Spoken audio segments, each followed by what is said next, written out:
Buenos días, buenos días, buenos días. Hoy vamos a tener la oportunidad de leer Lucas 4 del 1 al 44. Jesús, lleno del Espíritu Santo, volvió al Jordán y fue llevado por el Espíritu al desierto por 40 días y era tentado por el diablo y no comió nada en aquellos días, pasados los cuales tuvo hambre. Entonces el diablo le dijo: si eres hijo de Dios, di a esta piedra que se convierta en pan. Jesús respondiéndole dijo: escrito está, no solo de pan vivirá el hombre, sino de toda palabra de Dios.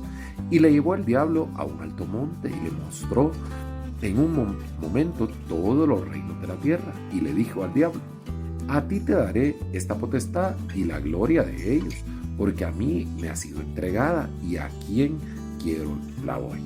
Si tú postrado me adoras, todo será tuyo. Respondiendo Jesús le dijo: vete de mí, Satanás, porque escrito está, al Señor tu Dios adorarás y a Él solo servirás. Y le llevó a Jerusalén y le puso sobre el pináculo del templo y le dijo: si eres hijo de Dios, échate aquí abajo, porque escrito está, a sus ángeles mandará acerca de ti, que te guarden y en las manos te sostendrán, porque no tropieces con tu pie en piedra. Respondiendo Jesús le dijo: dicho está, no tentarás al Señor tu Dios. Y cuando el diablo hubo acabado toda tentación, se apartó de él por un tiempo. Jesús volvió en el poder del Espíritu a Galilea y se difundió su fama por toda la tierra de alrededor, y enseñaba en las sinagogas de ellos y era glorificado por todos. Vino a Nazaret, donde se había criado, y en el día del reposo entró en la sinagoga conforme a su costumbre y se levantó a leer, y se le dio el libro del profeta Isaías, y habiendo abierto el libro, halló el lugar donde estaba escrito: el Espíritu del Señor está sobre mí, por cuanto me ha ungido para dar buenas nuevas a los pobres. Me ha enviado a sanar quebrantados de corazón, a pregonar la libertad a los cautivos y vista a los ciegos, a poner libertad a los oprimidos, a predicar el año agradable del Señor. Y enrollando el libro, lo dio al ministro y se sentó. Y los ojos de todos de la sinagoga estaban fijos en él, y comenzó a decirles: hoy se cumplió esta escritura delante de vosotros. Y todos daban buen testimonio de él, y estaban maravillados de la palabra de gracia que salían de su boca, y decían: ¿no es este el hijo de José? Él es, dijo. Sin duda me diréis este refrán: médico, cúrate a ti mismo. De tantas cosas que hemos oído que se han hecho en Capernaum, haz también aquí en tu tierra. Y añadió: de cierto os digo que ningún profeta aceptó en su propia tierra.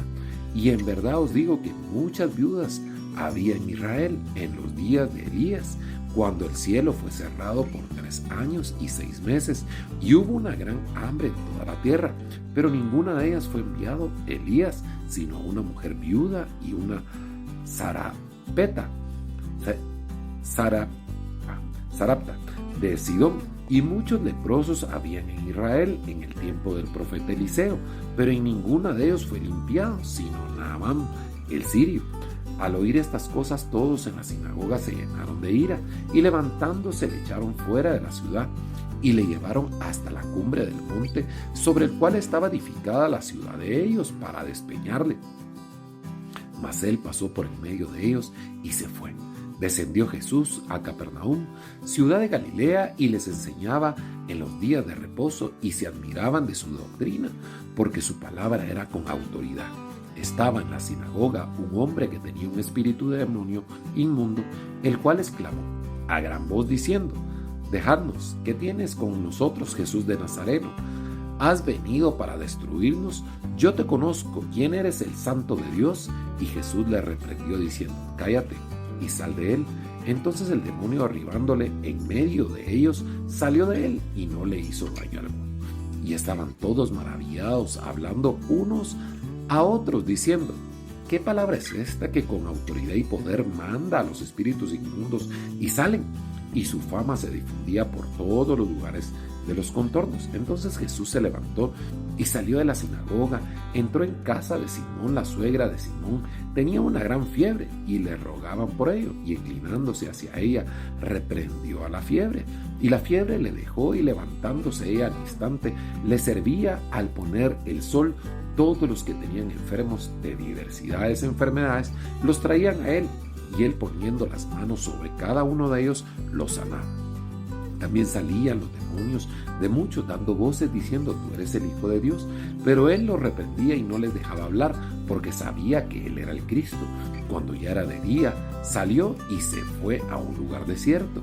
Y la gente buscaba, y llegando donde estaba, le detenían para que no fueran ellos. Pero él les dijo: es necesario que también a otras ciudades anuncie el evangelio del reino de Dios, porque para esto he sido enviado. Y predicaba en las sinagogas de Galilea. Mire qué impresionante.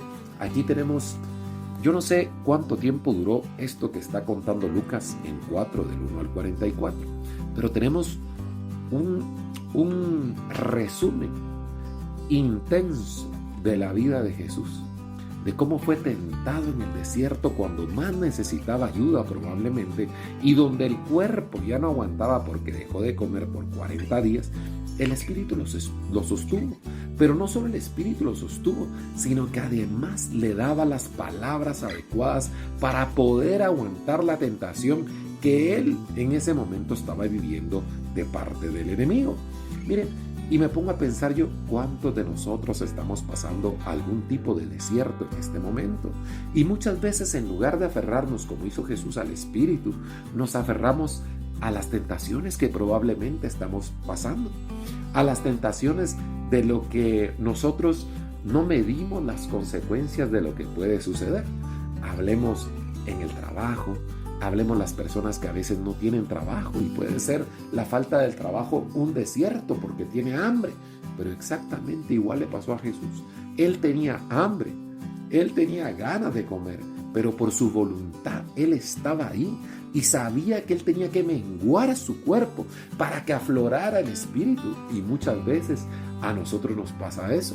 Necesitamos acallar nuestro cuerpo, esas necesidades que nuestros ojos tienen por ver o por sentir o por alimentarnos, como pasó con Jesús. Y en ese momento el Espíritu, que hay que recordar que no somos seres carnales tratando de alcanzar una vida espiritual, sino que somos seres espirituales experimentando una vida carnal. Y eso hace la diferencia, porque en el momento que logramos alcanzar en el Espíritu nuestra esencia, nosotros somos capaces de hacer cosas increíbles, porque ya no somos nosotros, Él es el Espíritu de Dios obrando en la vida de cada persona. Y eso es una gran diferencia. Podemos ver también cómo Jesús todo el tiempo, 3 años tuvo de ministerio, pero podríamos decir que en esos 3 años Jesús vivió, experimentó lo que una persona probablemente en 100, 200 vidas debería de experimentar, pero lo vivió resumido en 3 años, hasta el punto de la crucifixión, de una manera espantosa. Pero sanaba, curaba, creía, amaba, tenía misericordia, entregó su amor, entregó su vida, su sangre, por aquello que él no cometió. Y mire si eso no es misericordia, no es amor, no es perdón hacia las demás personas. Y como él lo decía también, de qué bueno puede ser que lo hagamos con las personas que nos aman. Debemos de hacerlo también con aquellas personas que nosotros ni siquiera conocemos, ni siquiera amamos, hasta incluso con nuestros enemigos. Y es ahí donde el desafío realmente se pone cuesta arriba. Y realmente ahí es, en medio de esas dificultades, esos retos, esos desafíos, es donde nosotros podemos experimentar el verdadero amor de Dios hacia la vida de cada uno de nosotros. Vamos a orar. Padre, te damos gracias, te pedimos perdón por todos nuestros pecados. Te agradecemos, Señor Jesús, por todo tu esfuerzo, sacrificio, por todo lo que tú hiciste, por todo lo que no tenías que vivir para que nosotros entendiéramos cuál era el camino. Te damos gracias, te bendecimos en el nombre poderoso de Cristo Jesús. Amén.